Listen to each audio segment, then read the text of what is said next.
उतोर्डाचो activist Alex पेरेराचेर hello जाला. ताची गाडी फोडून ताका लोखणाच्या रॉडांनी मारला. ॲलेक्स म्हणटा माजोड्ड्याच्या सोना म्हूण एकल्या गुंडान 10 जाणांक घेवन ताका बडयलो. From behind, suddenly they started banging the car with I don't know what. Then immediately on my right, I saw that Sona, Sairaj. He's a professional gunda from Majorda who has been arrested by the police and hit about 3-4 people before. And then there was massive means they started banging the car, broke my front windshield.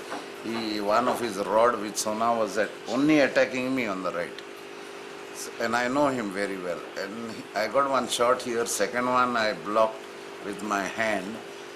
Then I said, there is no point in dancing here.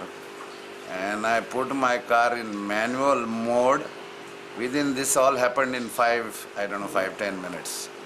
And I shot off out of that with raced the car, left my brake, my car came up. Some guys moved and I shot off straight. In the meanwhile, my son and daughter also joined me in the other car. I drove in the same car to hospice. ॲलेक्साची complaint वेर्ना पुलिसेन register केल्या. चौकशी चल्ल्या मात कोणाकूच भितर उडयल्लो ना. प्रुडंटा खातीर सावयो डायस.